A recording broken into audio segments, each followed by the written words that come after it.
Hello दोस्तों, मैं doctor Gita Awasthi नई कहानी के साथ आपसे मुखातिब हूँ। कहानी का शीर्षक है कर्तव्य पथ। दोस्तों, जिंदगी में कभी कभी ऐसे क्षण आते हैं जब हमें अपने लिए कर्तव्य निर्धारित करने पड़ते हैं, भले ही उसके लिए हमें कितनी ही मानसिक वेदना उठानी पड़े। इसी संदर्भ से जुड़ी है ये कहानी। प्रस्तुत करती हूँ कर्तव्य पथ। किचन में चाय बनाने के लिए खड़ी ही हुई थी कि अचानक प्रियंका, मैं भी चाय पीऊंगा, आवाज आई थी। उसने पलट कर देखा था तो कोई भी नहीं था। आवाज प्रियांशु की थी। हे भगवान, उसे क्या हो गया है? प्रियांशु तो उसे हमेशा के लिए छोड़कर चले गए हैं। पूरे 6 महीने हो गए हैं। उसे बेडरूम में प्रियांशु की उपस्थिति का भान होता है। वो क्या करे? दिमाग पत्थर की तरह जम चुका है। कुछ सोचना ही नहीं चाहता। कल सासू जी समझा रही थी, मैंने भी तो अपना बेटा खोया है, खुद को संभाल रही हूं या नहीं।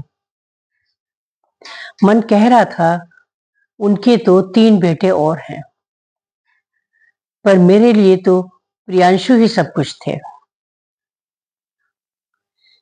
ऐसा नहीं है, मैंने मन को समझाया था। मानसिक स्थिति डामाडोल होने के कारण ही मैं इस हद तक सोचने लगी हूं। मेरा और प्रियांशु का साथ तो सिर्फ 2 साल का था, लेकिन सासू जी ने तो प्रियांशु को जन्म दिया था। जन्म से लेकर पालकर बड़ा करने तक प्रियांशु उनके साथ रहे।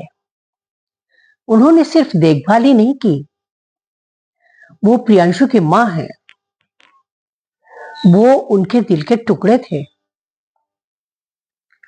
उनकी पीड़ा को उसने अपनी पीड़ा के आगे बौना समझ लिया था। उसने अपने मन को धिक्कारा था। उसने मन ही मन सासू मां से क्षमा मांग ली थी। मन ने कहा था, तू क्या जाने एक मां के मन की पीड़ा, तू तो मां बनी ही नहीं। काश उसने प्रियांशु की बात मान ली होती। प्रियांशु बच्चा जल्दी चाहते थे, परंतु उसने विरोध किया था। अभी से मैं लंगोटी नहीं धोने वाली, और फिर मेरी नौकरी भी तो है। प्रियांशु ने प्रतिवाद किया था कि नगर पालिका में क्लर्क के ड्यूटी आवर्स सुबह 10 से 5 ही होते हैं। उस बीच माँ वो भाभी बच्चे को संभाल सकती हैं। मगर उसने बिल्कुल ही इस बात को नकार दिया था। काश बच्चा होता तो उसको जीने का एक सहारा मिल गया होता। भाभी ने आवाज दी थी और साथ ही कमरे के अंदर आ गई थी। प्रियंका, शाम को सब्जी में तरोई बना लूं? भरवा तरोई तुम्हें पसंद है ना? कुछ भी बना लीजिए, बल्कि मैं भी आकर आपके साथ सहयोग करती हूँ। हाँ, आ जाओ, बातें करेंगे, भाभी ने कहा था। रसोई में जाकर वो भाभी के बगल में चुपचाप खड़ी हो गई थी। भाभी ने ही बात शुरू की थी। प्रियांशु को भरवा करेले बहुत पसंद थे, खास तौर से खट्टा मीठा करेला। बार बार बनवाता था। समय मिलने पर रसोई में मेरे बगल में खड़े होकर इंस्ट्रक्शंस भी दिया करता था। उसके साथ समय का पता ही नहीं चलता था। कहते हुए भाभी का गला रुंध गया था। हाँ भाभी, समय का पता ही नहीं चला। कब, कैसे और क्यों इस तरह छोड़कर चले गए कि जिंदगी दूभर हो गई। कहकर प्रियंका मुंह फेर कर रोने लगी थी। भाभी ने कहा था, प्रियंका, हम प्रियांश की बातें बार बार करेंगे, मगर सिर्फ हंसाने वाली। तुम्हारे और उसके बीच जो हंसी खुशी के पल थे, बस उन्हें याद करो। बाकी बातों को भूलने की कोशिश करो। हाँ भाभी, करूंगी, कहकर वो रसोई से बाहर निकल आई थी। बरामदे में सासू मां बैठी शून्य में निहार रही थी। प्रियंका के मन ने कहा था, ये एक मां का दर्द है जो दिखाया भी नहीं जा सकता। उसके मन ने कहा था, क्या प्रियांशु के परिवार के प्रति उसका भी वही दायित्व तो नहीं है जो प्रियांशु का था। जवाब में उसने अपने आप को अपराधी महसूस किया था।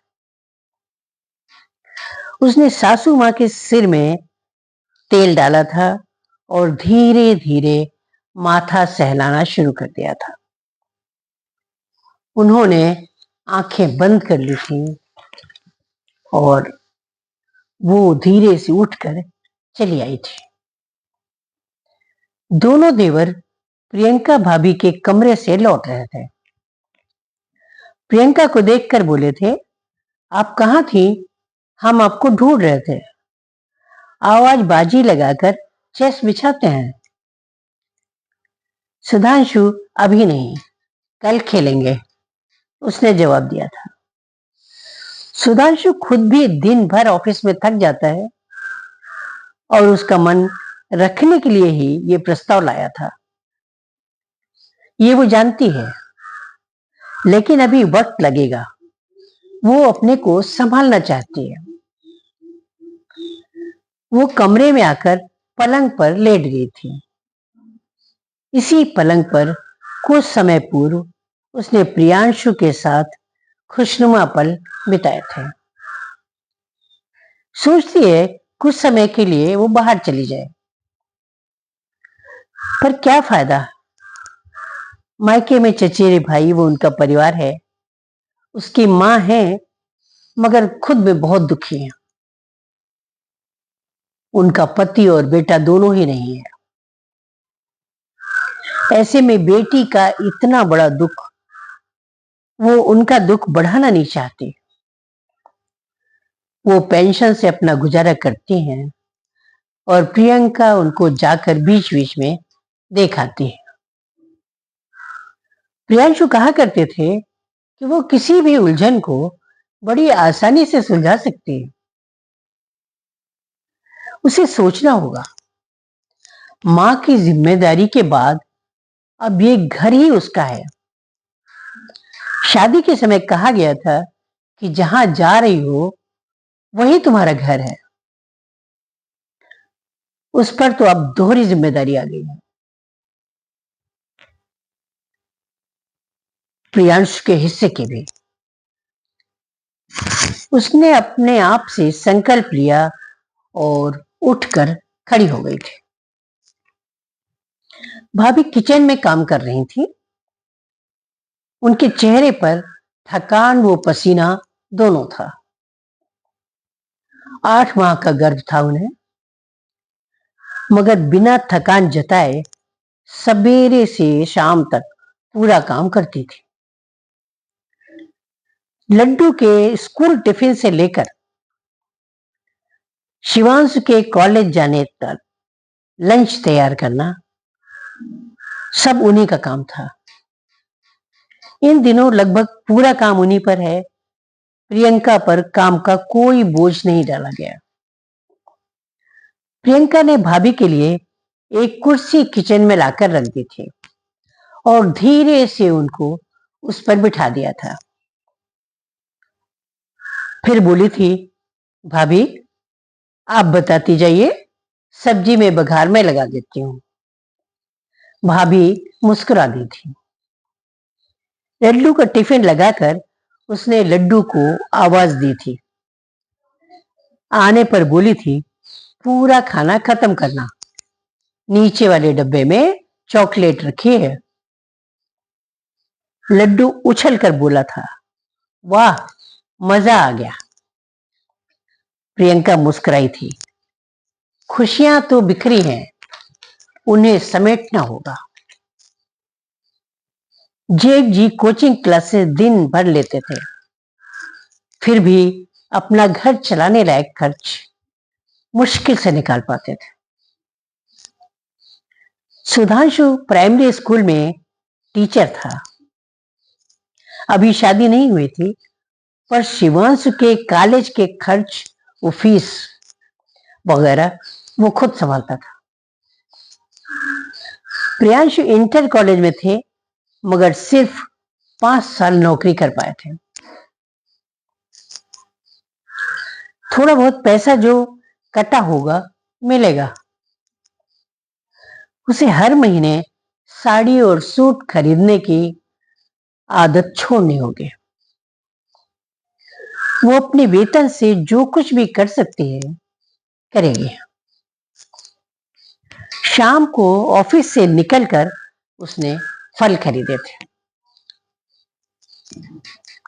उसे याद आया था कि भाभी का चेहरा कैसा निकल आया है। बस सूखा खाना खाती हैं, न दूध पीती हैं, न फल। अब वो खुद ध्यान देगी। घर आकर उसने फल भाभी को पकड़ा दिए थे और कहा था, 3 दिन में आपको खत्म करना है भाभी। भाभी मुस्कुरा दी थी। शाम का खाना उसने बना लिया था।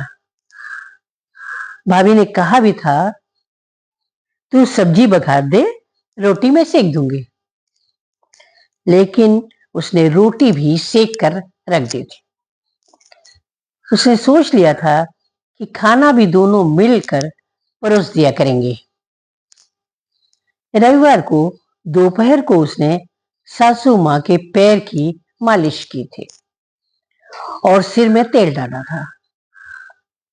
उसका चेहरा देखते हुए सासू माँ मुस्कुरा दी थी। वो उठने लगी थी तो सासू माँ ने उसके सिर पर हाथ फिराया था। शाम को वो बरामदे से गुजर रही थी तो सुना था, आंगन में सासू माँ भाभी से कह रही थी, छोटी बहू बदल रही है। चलो अच्छा है, कम से कम अपने दुख को भुलाने की कोशिश तो कर रही है। नहीं अम्मा, भाभी ने कहा था, वो अब बड़ी हो रही है। रात को खाने के बाद उसने लड्डू से पूछा था, होमवर्क हो गया? हाँ कहने पर बोली थी, ले आओ लूडो देखें कौन जीतता है। लड्डू लूडो लाने दौड़ गया था। उसकी चाल में चपलता थी। अगले रविवार दोपहर का खाना सब साथ में खा रहे थे। उसने सुधांशु से कहा था, चाय के बाद आज चेस जमाते हैं। सुधांशु ने खुश होकर कहा था, अरे वाह, मजा आ जाएगा। 2 मिनट में शह वो मात आपको दे दूंगा।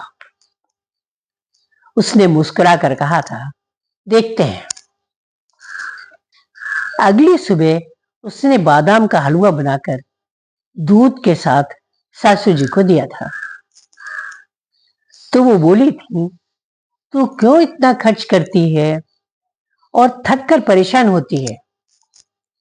अभी दिन भर ऑफिस में काम करेगी और फिर शाम को घर में आकर करेगी। अपना ख्याल रखा करो बेटी। मैं आपको अपने सामने खिलाकर तब ऑफिस जाऊंगी, प्रियंका ने कहा था। सासू माँ ने आंखों में आंसू भरकर कहा था, बेटी, हम सब तेरे भविष्य के बारे में सोचते हैं। अगर तुमने कोई निर्णय लिया हो तो बता दो, हम मान लेंगे। वरना सुधांशु, प्रियंका ने आंख मूंद कर कहा था, माँ मैं आपकी बहू हूं, मगर सुधांशु की बात मत करिए प्लीज, वो मेरे भाई जैसा है। प्रियांशु की जगह मेरी जिंदगी में कोई भी नहीं ले सकता। माँ मुझे माफ कर दीजिए, मैं आपकी बेटी हूं, लेकिन मैं प्रियांशु बनना चाहती हूँ। मुझे अपने कर्तव्य पथ पर चलने का आशीर्वाद दीजिए। हाँ बेटा हाँ, कहकर सासू माँ ने उसे गले से लगा लिया था। प्रियंका का मन हल्का हो गया था। वो प्रियांशु जो बन गई थी। नमस्कार।